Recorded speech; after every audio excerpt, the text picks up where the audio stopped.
What up? What up? How y'all doing? Hopefully great because we just got the season finale of Your Friendly Neighborhood Spider-Man, and wow, I mean, they really know how to take an original character and story that has been told to us so many times and still surprise us in so many ways. And they surprise us in very awesome ways too, because there was a lot of things I did not see coming, and I was just like, wow. Like I was just so blown away by the season finale. This this is definitely a very well promising Spider-Man show. And I have no doubt that the second season will be just as good. But yeah, I mean we could get right into these episodes because even though it was a season finale, we probably expected some big bad villain or something, maybe even, or maybe we just expected I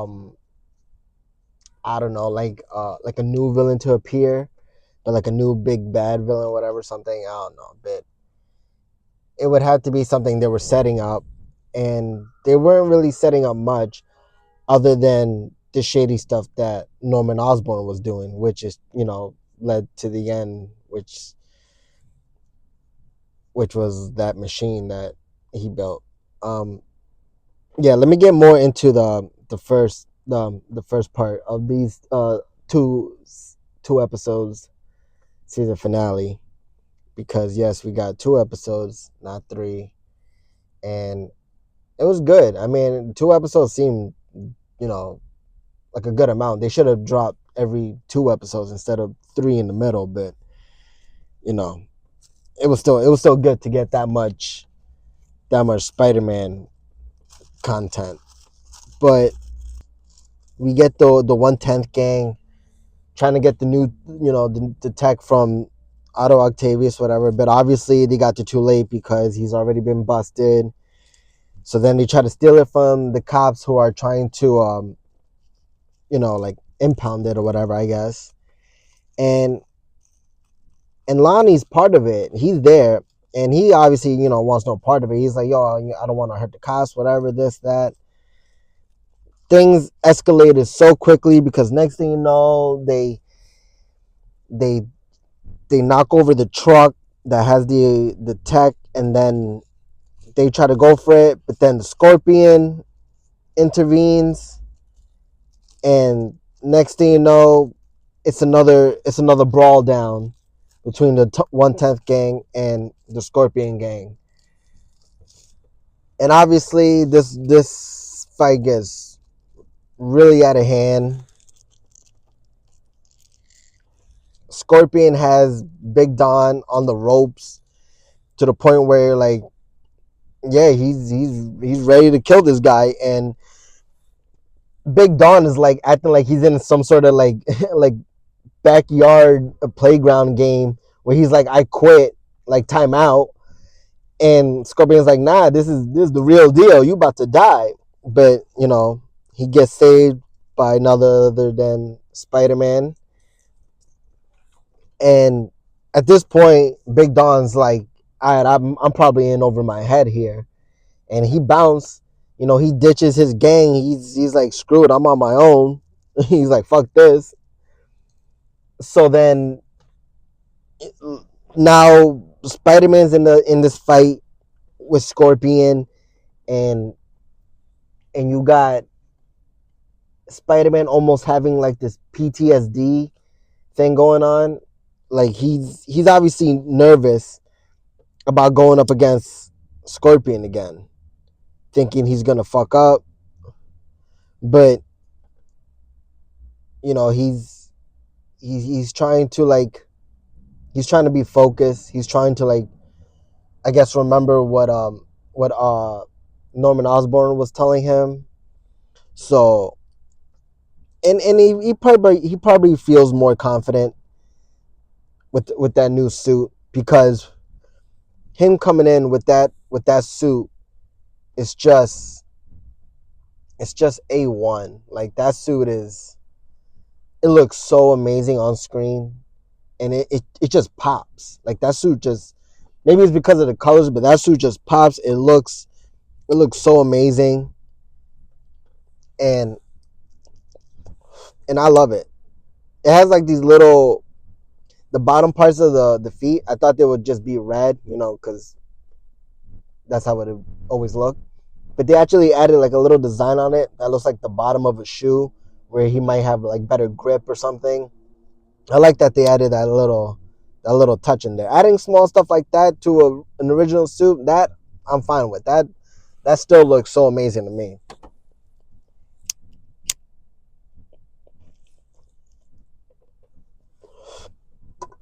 But he's holding his own against Scorpion. He's fighting.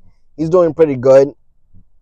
And then Lonnie, he ends up going for one of the techs in the van.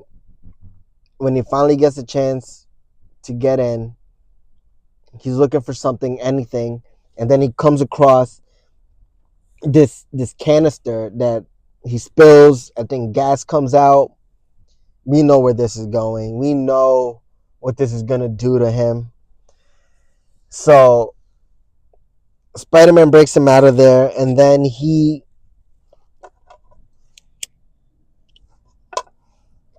Spider-Man breaks him out of there. He's trying to make sure he's fine. And then he goes back to the fight with Scorpion. The fight that Spider-Man has with Scorpion is pretty long, back and forth. Very good stuff. And then Lonnie ends up joining him and finding out that he has powers. Obviously, indestructible skin. He's Tombstone. He's getting these powers. He got the powers, and then eventually Scorpion.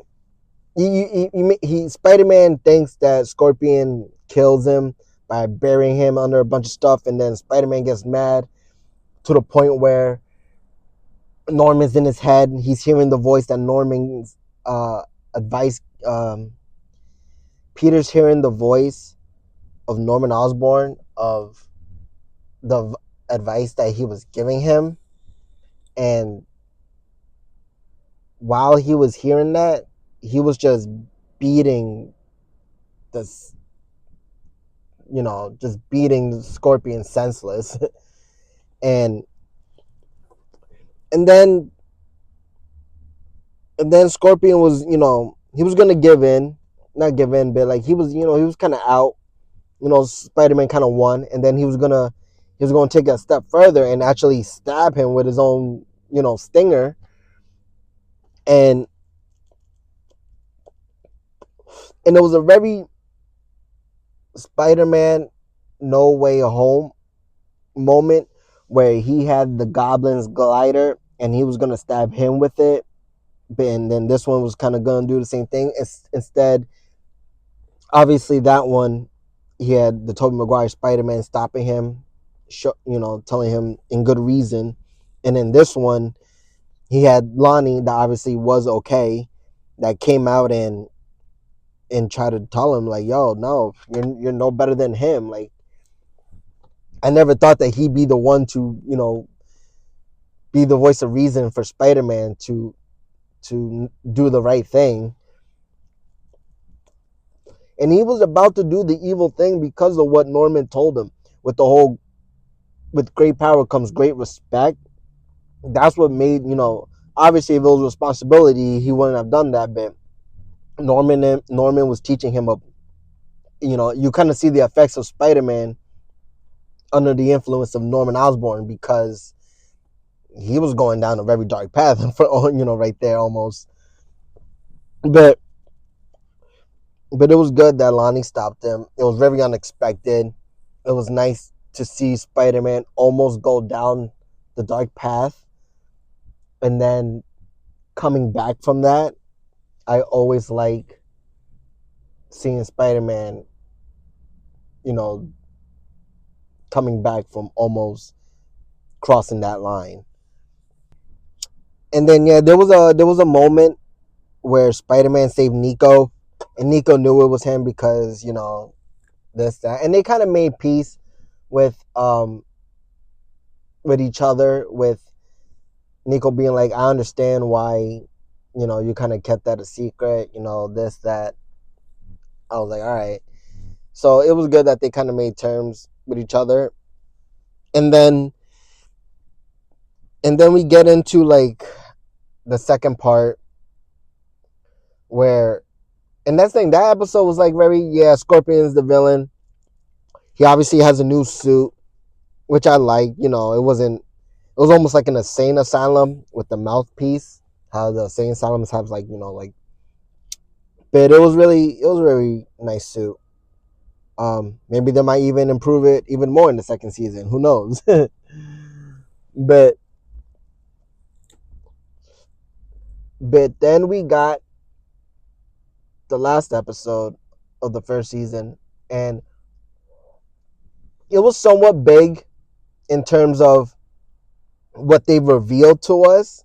Not so much big as in the events that were happening, because there was a lot of stuff they kind of just let loose on us that we were not really aware of, or we were a little bit, but now they just fully gave us answers, and they showed future possibilities of what's to come, basically.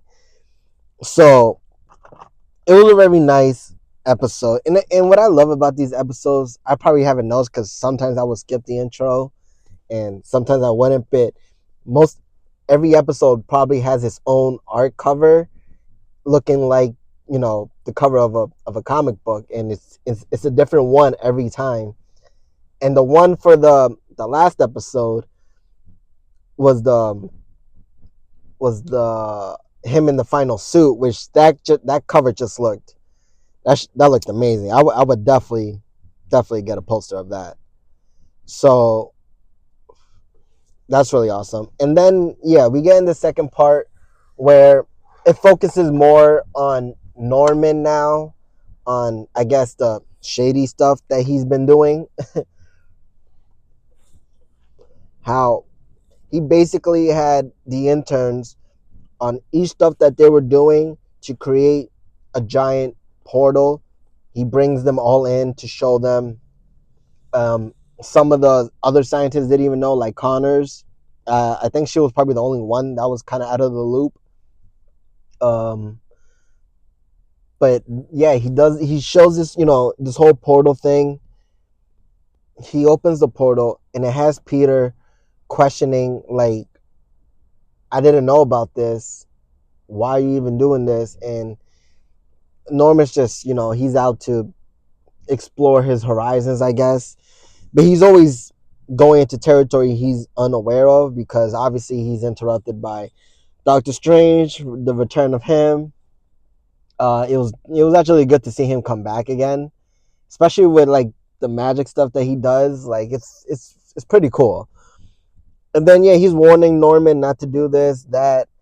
Norman doesn't listen, and he fucks up.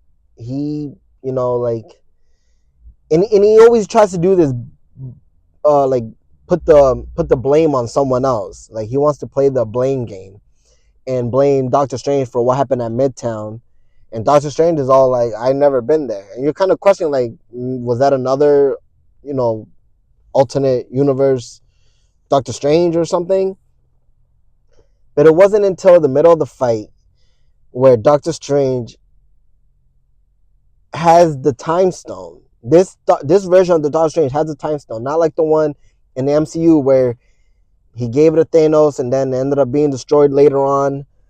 This one still has it, but then again, Thanos probably hasn't came to Earth yet in this universe. I might be getting ahead of myself too much with that, but at least we know that this one has a time stone, and he uses it for you know, more more often than the MCU one, and much more better too, because he does some damage with it. But then at one point, the stone falls in, mixes in with the portal or something, and then he creates a portal, a time portal basically, that goes back to the time when Peter was at orientation for Midtown with Nico, where they met. Basically, the first episode, and then we get the craziest reveal, which is that I didn't even mention this in the previous episodes, that where at one point when Spider-Man lost against Scorpion, Norman took his blood. When Norman took his blood, he wanted to replicate, the Spider-Man's powers basically. So he took Spider-Man's blood and injected it into these other spiders. When he injected it into this spider, the spider got loose in the fight with Doctor Strange, Spider-Man, and this Venom-looking monster, or this symbiote monster. And then the spider got loose, and so when the portal happened, the spider fell in there, and it bit Spider-Man, giving him his powers. But that spider was already injected with Peter Parker's blood that had the power. That it's a weird loop that kept going on, and it's just like the spider that gave him his powers was a spider that was injected with the blood of him, with the powers of the spider. With the it's very, very, it's not confusing, but a little bit, because it's like, yeah, he was always supposed to be Spider-Man. He was always supposed to get bitten, and I guess it was the spider that was always going to bite him, because it was that spider that was injected with his blood anyways, with the powers. It is so, it's crazy. Like, when they reveal that to me, I'm just like, wow, this is a really mindfuck loop that's going on right now. And I can't help it but kind of love it, because it's like, they kind of can't replicate it, because they're gonna be like, we injected his blood in this spider, so the spider bit someone else, but they get the powers, maybe not, because maybe it only works with his blood. It's almost similar to the Amazing Spider-Man 2 story with the whole spider blood and his dad. The human DNA that I implanted in the spiders was my own. Which means that without me, without my bloodline, Oscorp can never replicate or continue my experiments. But it was very like interesting to see Doctor Strange and Spider-Man fight together. Superhero team ups are always awesome, especially seeing Spider-Man just fighting that new suit. Really cool. And now Spider-Man knows not to, like, not hold back his power, so he really is giving it his all most of the times in this fight now, and you're really seeing the most of what Spider-Man can do, like how strong he really could be. So it's another it's it's really awesome just to see him be a total badass, like the most badass Spider-Man.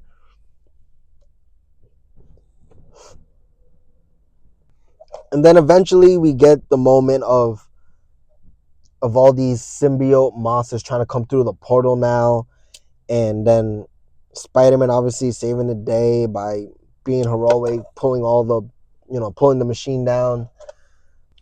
So yeah, and then when the fight's all over, Norman's, is kind of to blame. He's on the news.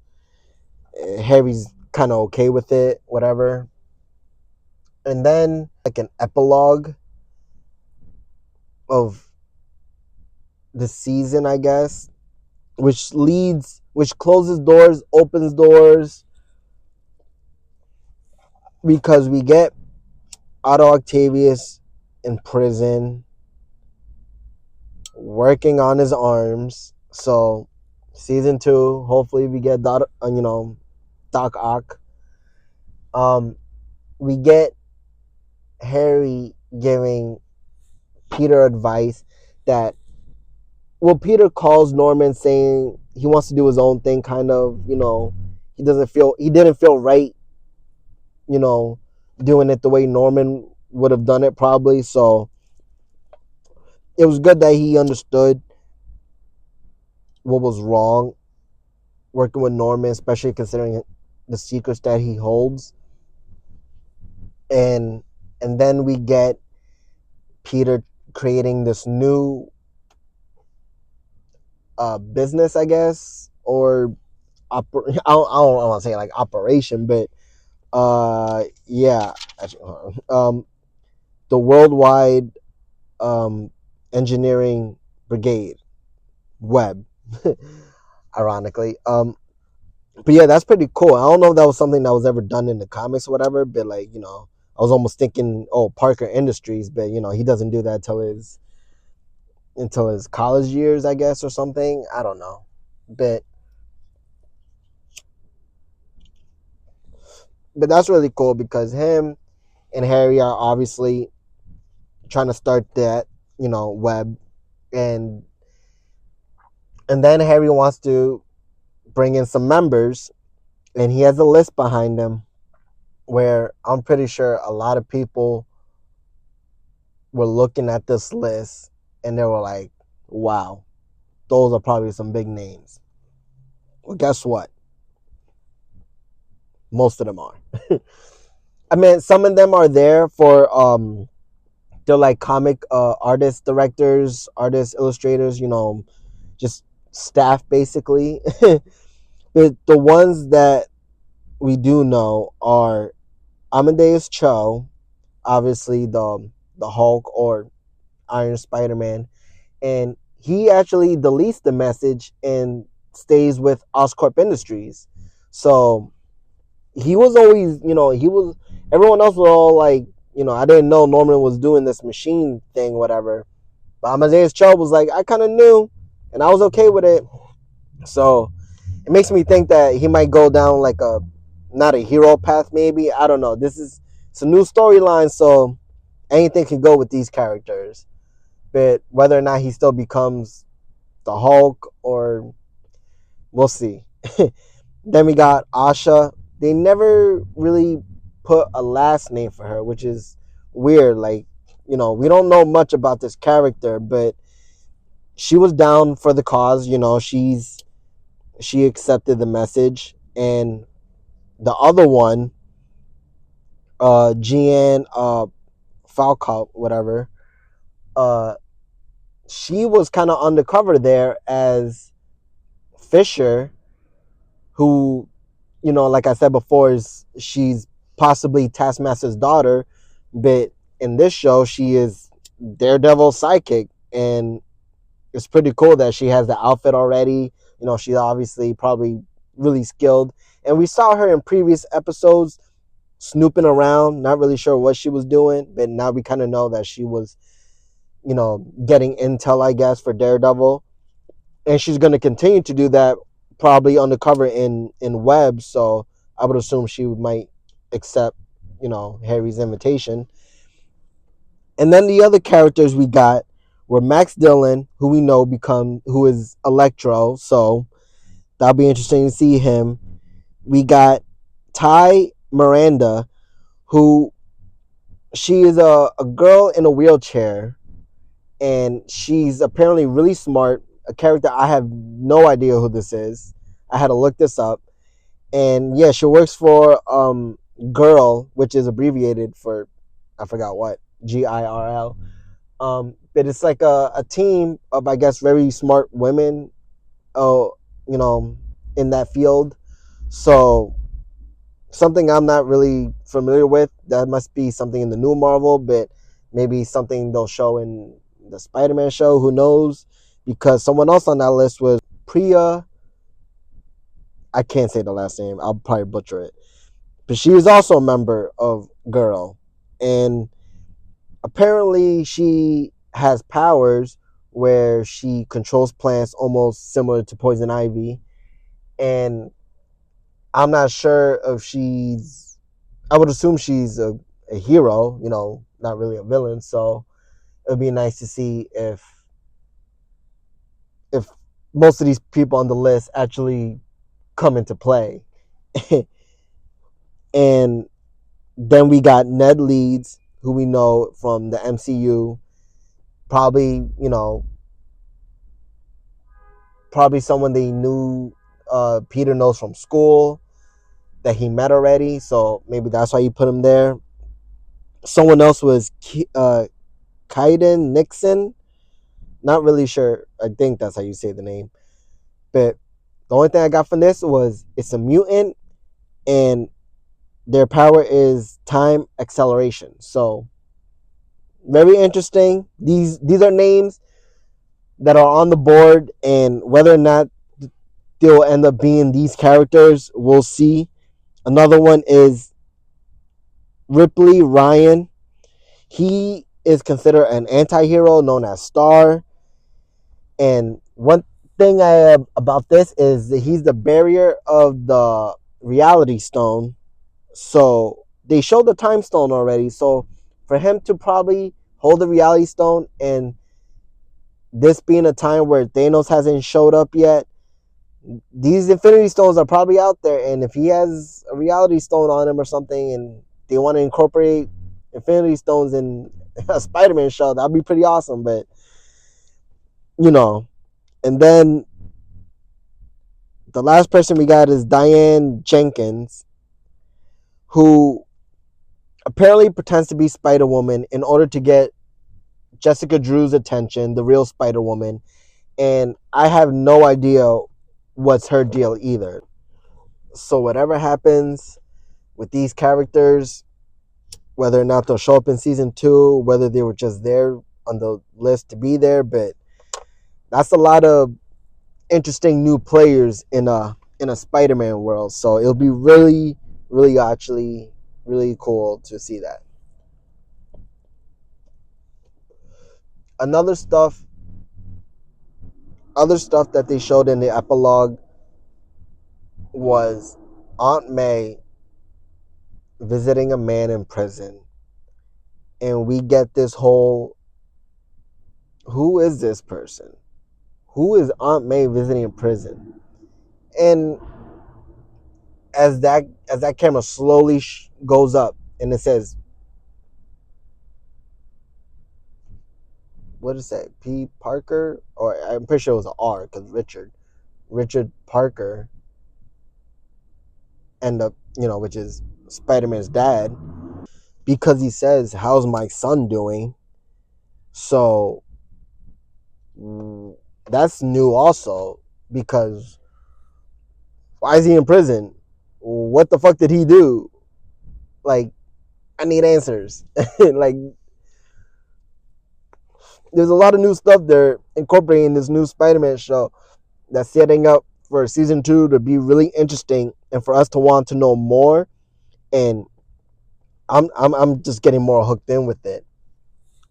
Another thing in the epilogue was Lonnie Lincoln basically being the leader of the 110th gang. Big Don, ran away like a little bitch and didn't want to be the boss no more. So I guess that's how Lonnie Lincoln took over. And you slowly see, his fingers turning a certain color. And you're like, looks like he's getting a little change. So I feel like that's going to be his, transformation. I thought it was going to happen as soon as the gas hit him. But clearly we're going to see Lonnie Lincoln probably become looking more like Tombstone. Maybe his powers are going to develop even more. He's going to, we'll see a more real Tombstone in season 2. But that's pretty awesome. And another thing that they showed that I thought that threw me a little by surprise as well was Nico talking to her mom through the power of who knows what. And I thought she was unaware of it. Like I thought like when she got saved by the car, she was just, it was slowly protecting her, but I guess she's familiar with the whole magic. She knows the setup. She knows how to, talk to her mom, and which is a little like you kind of got mad at Peter for not telling you he's Spider-Man. Yeah, you have these powers, and you don't want to tell him that you're gifted. So whatever, that's fine. And I think Harry was calling her too, or you see the message on the phone. So I think he was inviting her to be part of Web also. Um, but yeah, to see her, like, I just hope we get more of her magic, I guess, in season 2, or like we understand like her deal, I guess, because clearly there's stories that still need to be told that they didn't really fully give us, just little, teases here and there. So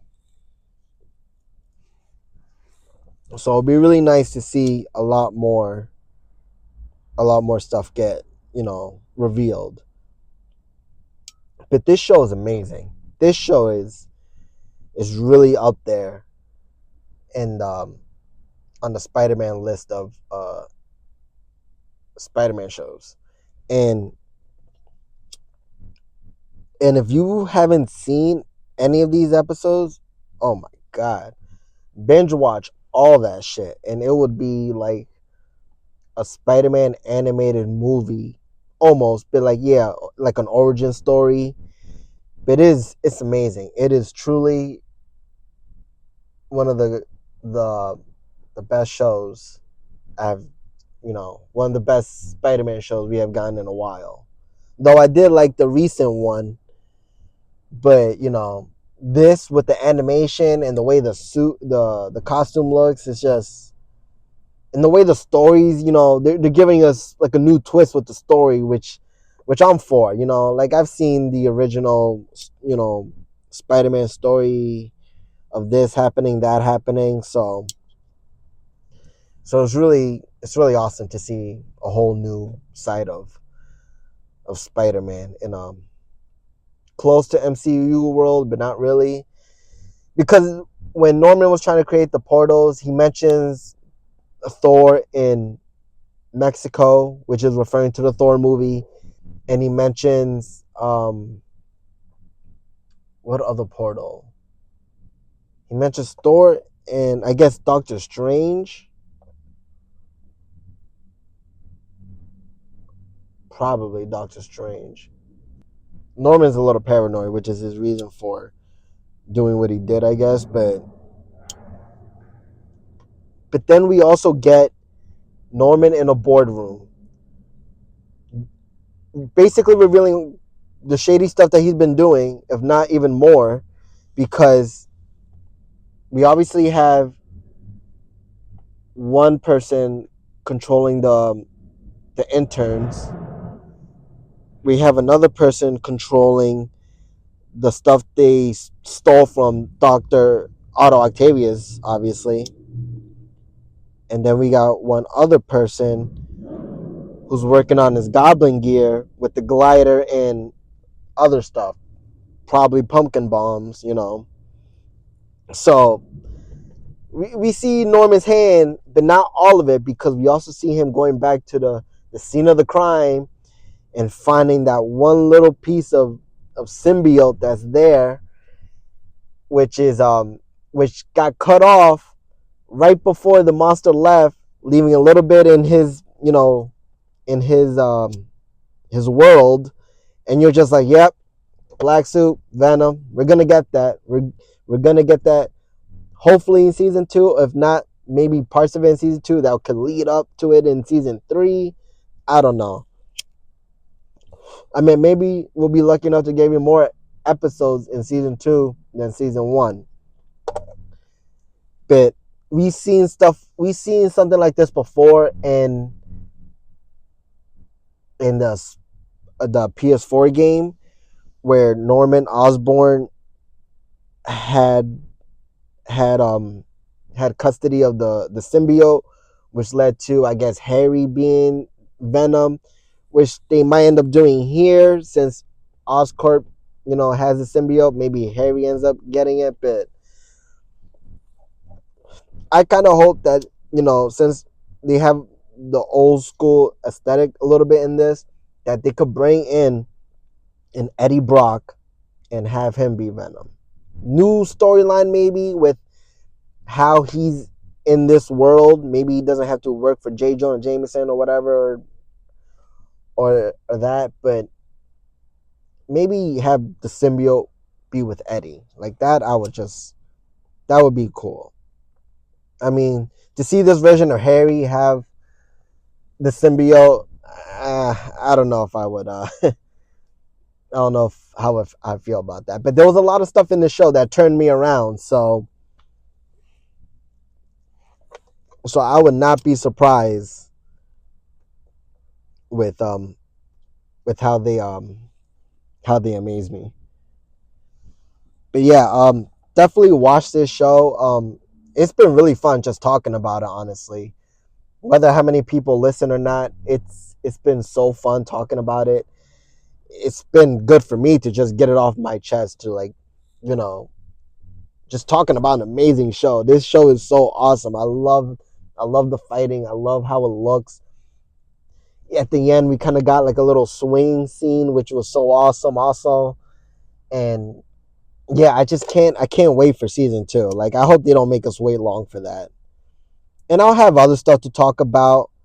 Like, I was gonna do a review of the new Captain America movie, Brave New World, but probably not. We have the Daredevil show, Born Again, coming soon. I'll probably review that depending on if they do episode by episode or drop it all at once, because that's how Netflix used to do it. So, but it's Disney Plus, so who knows? I don't know what other new stuff we have coming out, but when it comes to like Star Wars DC, if any other new stuff comes out, I'll probably give it a review, or talk about it if I feel the need to. I mean, I like trying to share what I think about these things, because it's just, maybe someone will feel the same way, or someone might not, and just be like, nah, man, you wrong. Which I can understand, but it's nice to just to say what's on your mind about something you love, especially Spider-Man. I mean, it's such an amazing show. Please give it a watch. But yeah, hopefully you enjoyed these episodes. Who knows when will be the next time I'll do another review. But yeah, like I said, probably Daredevil, or maybe I will review Captain America. I might have to give it another watch. But yeah. And maybe I'll review Dragon Ball Daima. I do some anime, so Dragon Ball Daima, I'll probably review that when it's over, because it's already almost done. I think there's a couple episodes left, but I'll probably review that when it's all done, because I have some thoughts about that show, and that actually surprised me too. But we'll get to that when we get to that. Until then, give this a like if you liked it, and go watch Spider-Man. Really amazing show. Peace out.